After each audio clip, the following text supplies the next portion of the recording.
Growing up, Barb was always by the water or on a boat. Over the years, she watched her dad, Clint, construct and work on several boats used by their family. Barb talked about wanting to build a boat just like her father did. A couple of years ago, she purchased plans and constructed a small wooden motorboat made from scratch. Built right in our garage, she used marine-grade plywood and connected the pieces using the stitch and glue method. The boat was coated with fiberglass and epoxy. We now enjoy using this boat, which was aptly named Mr. Clint in honor of her boat-loving dad. Looking back, we wish we had documented the construction of Mr. Clint. Barb's current project is a 1950s-style runabout boat. The only difference in this project is that we purchased a kit rather than cutting each piece of wood ourselves. It is still quite a journey and uses the same techniques as the previous build, including the same methods of joining the wood pieces together, using fiberglass, epoxy, stain, some paint, and lots of sandpaper. You can see some of the progress we've made so far here, starting with just the kit in flat boxes, then to the beginning of the stitch and glue, putting the outside of the boat together, and some fiberglass. Please follow along as Barb shows her weekly progress in this new journey.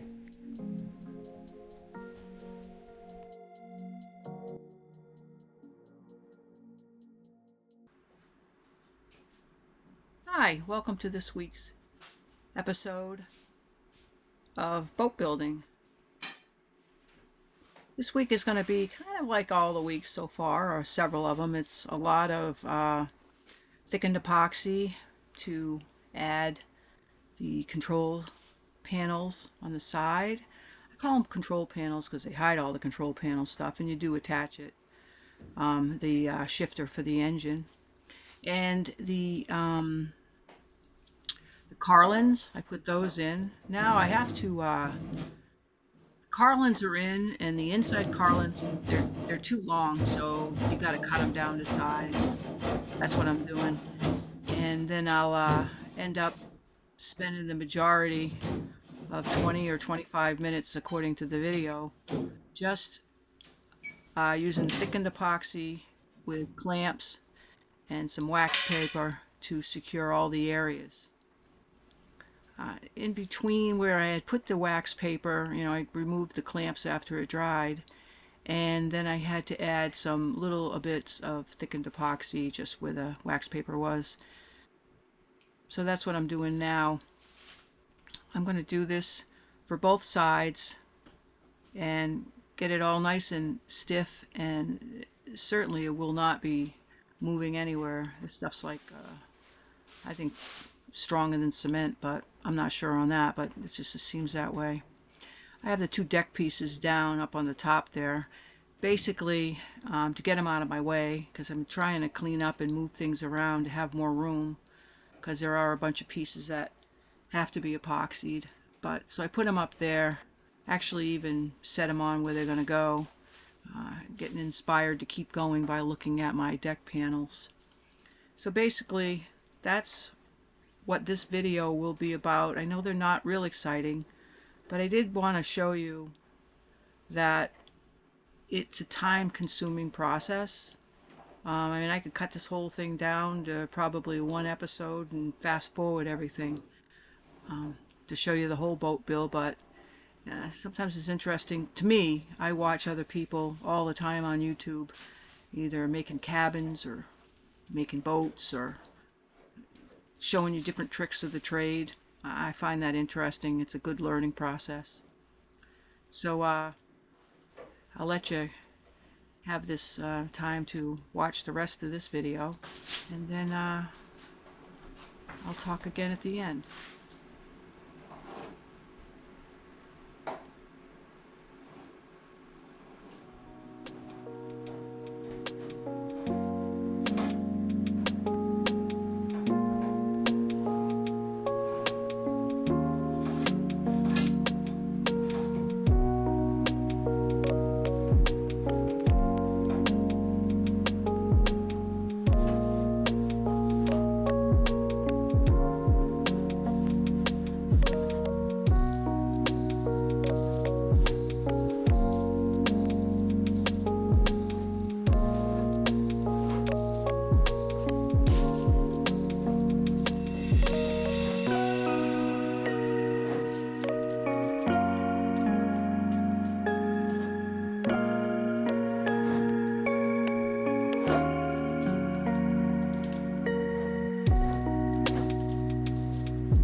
So we're getting close to the end of the episode.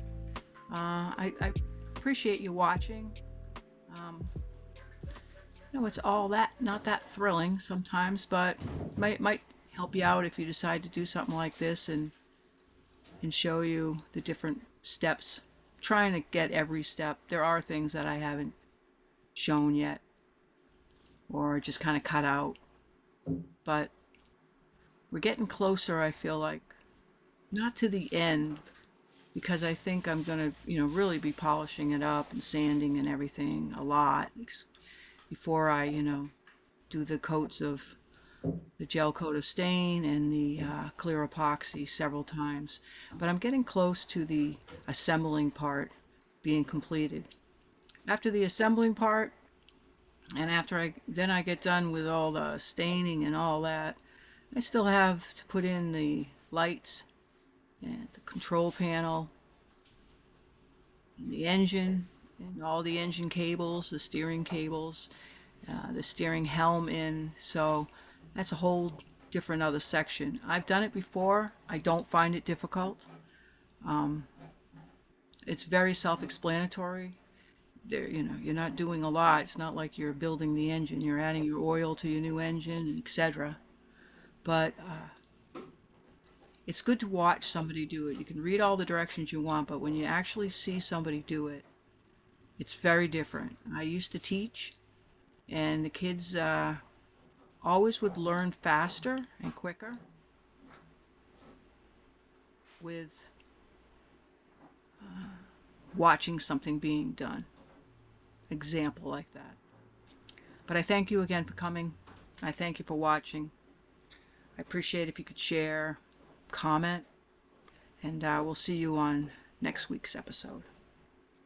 Bye for now.